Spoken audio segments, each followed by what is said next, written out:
2004 में जब सरिस्का बागवीन हो गया था, लोगों को ये कहना था कि पता नहीं अब सरिस्का पुनः बागों में आबाद होगा या नहीं होगा।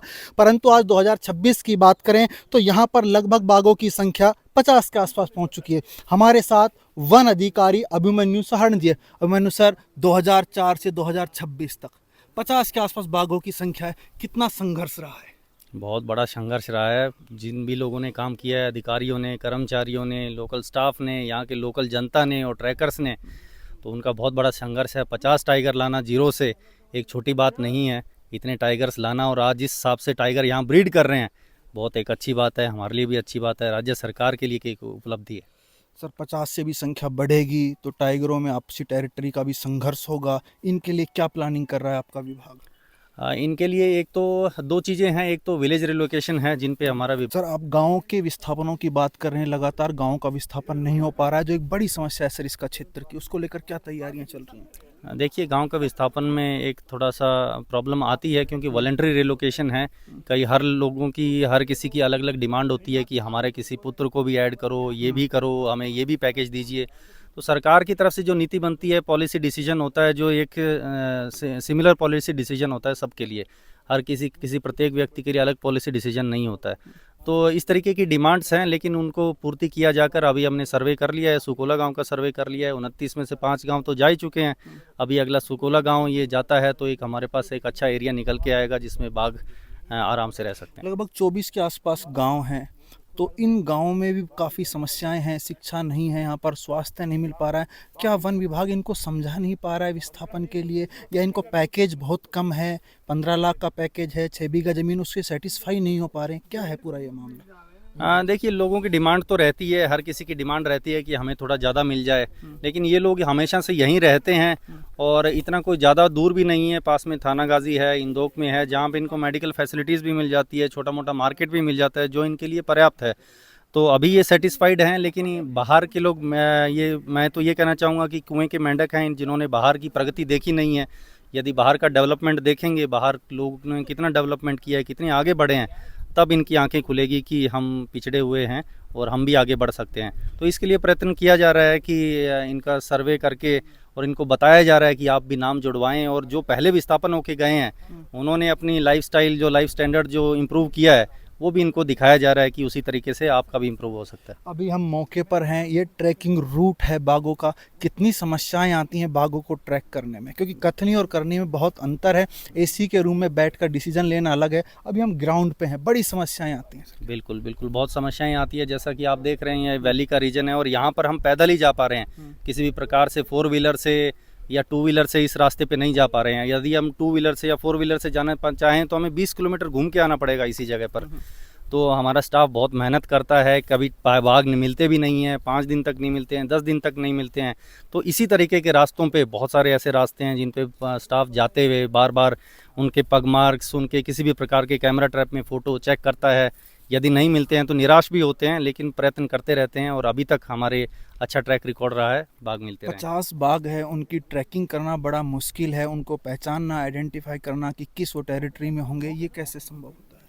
हाँ, बाघ जो है, एक अवयस्क बाघ हो जाता है, वो टेरिटरी एस्टेब्लिश कर लेता है तो लगभग उसी टेरिटरी के अंदर रहता है। तो हम उसी टेरिटरी के अंदर जो ट्रैकर्स लगा रखे हैं वो उसकी लोकेशन ट्रैक करते रहते हैं। यदि आपसी जो म्यूचुअल कॉन्फ्लिक्ट होता है इनका, उससे किसी की टेरिटरी में इधर या उधर जाते हैं, तो जो दूसरी जगह कैमरा ट्रैप्स लगा रखे हैं, यदि उनमें फ़ोटो आ जाती है तो फिर वहाँ जाके देखा जाता है कि सही में वहीं बाघ है कि नहीं है। कई बार बाघ सरिस्का से बाहर भी चले जाते हैं, हरियाणा तक पहुंच जाते हैं, दूसरे यहाँ दौसा के आसपास तक भी चले जाते हैं। ये आपसी संघर्ष की लड़ाई है या फिर क्या है ये पूरा? देखिए, नए बाघ आएंगे तो पुराने बाघों को खदेड़ के जगह बनाने की कोशिश भी करेंगे और पुराने बाघ चाहेंगे कि हम वहीं बने रहें। ये तो विधि का विधान है। तो ये उसी कोशिश के अंदर जो पुराने बाघ हैं वो नए बाघों को खदेड़ते हैं और खदेड़ते हुए वो नए जंगल की तलाश करते हैं। नए जंगल की तलाश करते हुए पिछली बार 2 बाघ हमारे, एक हरियाणा चला गया था और एक दौसा क्षेत्र में चला गया था। तो ये सिचुएशन तो आती रहती है और इनको डील करने के लिए हमारी टीम 24/7 तैयार है। भविष्य में क्या क्या आप चुनौतियां मानते हैं सरिस्का के लिए? देखिए, भविष्य में चुनौतियां नहीं, हम तो ये बोल रहे हैं कि अवसर है। भविष्य में हमारे पास टूरिज़्म बढ़ाने का अवसर है, बाघों को बढ़ाने का अवसर है, हैबिटेट डेवलप करने का अवसर है, और इन्हीं को हमें चुनौती के तौर पे लेना चाहिए कि ये अगर हम कर पाए तो एक बहुत अच्छा एरिया निकलेगा, बहुत अच्छा हमारे साथ विश्व पटल पे एक सरिस्का टाइगर रिजर्व का नाम होगा। पर्यटन में सबसे महत्वपूर्ण स्थान सरिस्का का होगा अलवर में। आप उसको किस प्रकार स्वीकार करते हैं, कैसे पर्यटकों को लुभाएंगे आप? बिल्कुल, हमारे पास कई चीज़ें हैं। यहाँ पर दिल्ली मुंबई एक्सप्रेसवे भी निकल गया है, जो दिल्ली के ये अलवर के पास से निकल रहा है, जो और रोड्स की कंडीशन भी अभी इम्प्रूव कर रहे हैं। सीएम बजट घोषणा में भी रोड इम्प्रूवमेंट के लिए आया है। तो अगर रोड्स इम्प्रूव हो जाती है और एनसीआर का जो टूरिस्ट है वो ज़्यादा आता है यहाँ, तो भविष्य में टूरिज़्म की जो पॉसिबिलिटीज़ है बढ़ेगी और लोकल लोगों को रोज़गार भी मिलेगा। एक वर्ष का रिकॉर्ड देखें तो कितने टूरिस्ट यहाँ पर पहुँचे हैं बाघों को देखने के लिए? पिछले वर्ष में करीब 1 लाख के करीब टूरिस्ट यहाँ पहुँचे हैं बाघों को देखने के लिए, जो कि उससे पिछले वर्ष में 85,000 था, जो कि इम्प्रूवमेंट है। और आने वाले वर्ष में हम ये प्रयत्न कर रहे हैं कि और भी टूरिस्ट यहाँ आएंगे।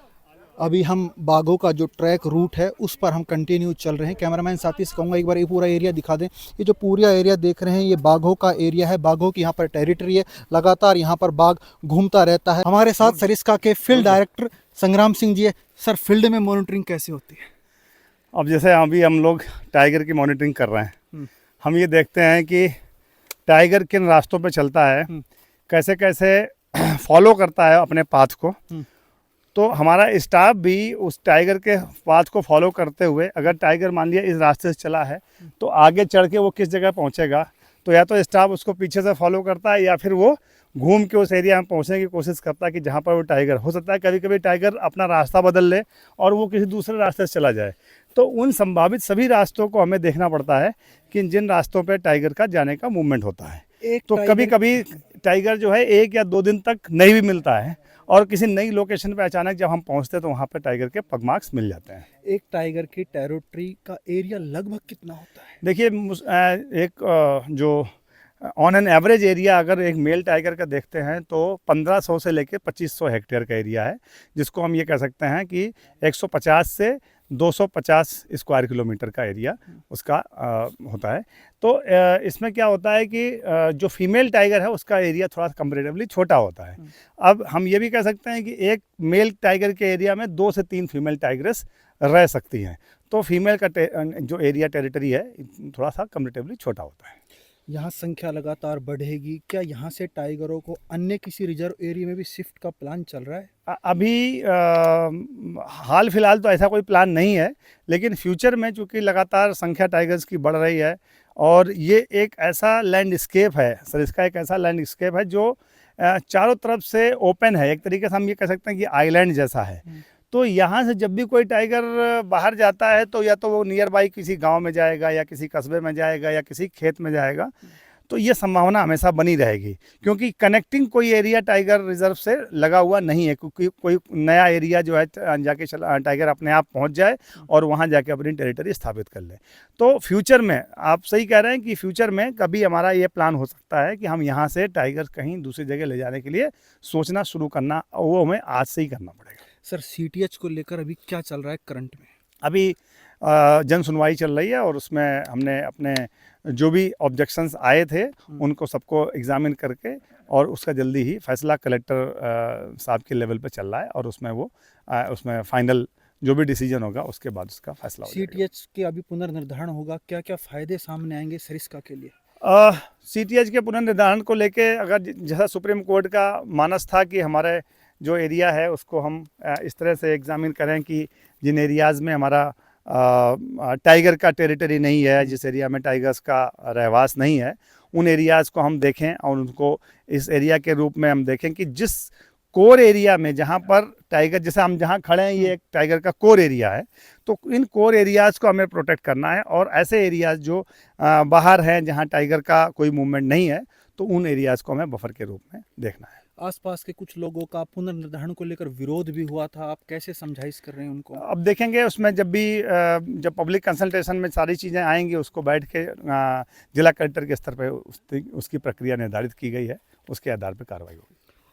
आज हम सरिस्का की ग्राउंड रिपोर्टिंग पर हैं। ये हमारे साथ सरिस्का के फील्ड संग्राम सिंह जी थे। आप देख रहे होंगे चारों तरफ ये टाइगर का कोर एरिया है और यहीं पर टाइगर की टेरिटरी बनी रहती है। संदीप यादव, वॉइस ऑफ प्रतिज्ञा, अलवर।